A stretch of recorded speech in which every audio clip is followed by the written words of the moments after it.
ina-underestimate niya ang taong bayan. Yes. When you underestimate the will and the determination of the people to stand up for what is right, and when you challenge them to make a collective conscience call, diyan ka nagkakamali.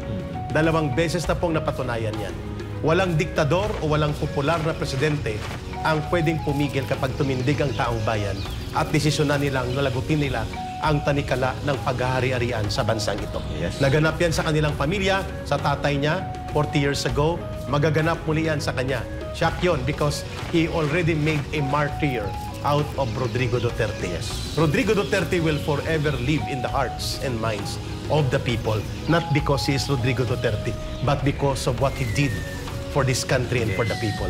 Ang alaala at ang mga malalakas na pag-ugat ng ligasiyang Duterte, kailanman hindi yan mabubura.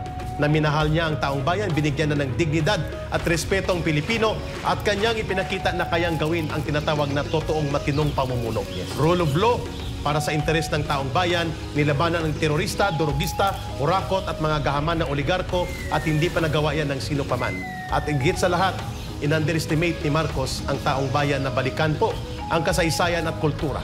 Wala sa ating kultura na basta-basta na lang nating aapakan ang mga taong gumawa ng mabuti. Mr. Marcos, kung may natitirang pang kukunting konsensya sa iyo, I think tinamaan ng kapatid mo dito, no? Si Amy Marcos ay hiyang-hiya sa nangyari. Yes. Sapagkat, the only president na tumaya ng kanyang presidency para ipalibing ang inyong tatay na tinatawag na diktador at pinakagrabing magnanakaw sa kasaysayan ng mga presidente na kalibing sa libingan ng mga bayani because of a president known as Rodrigo Duterte na pinadukot mo at ipinatapon mo sa Netherlands. Your days of reckoning are fast approaching. Kasama po ang mga aliporis mong naghahari-harian sa bayang ito. Ang taong bayan ang pinagmumulan ng kasaysayan, taong bayan din po ang hahatol sa inyo.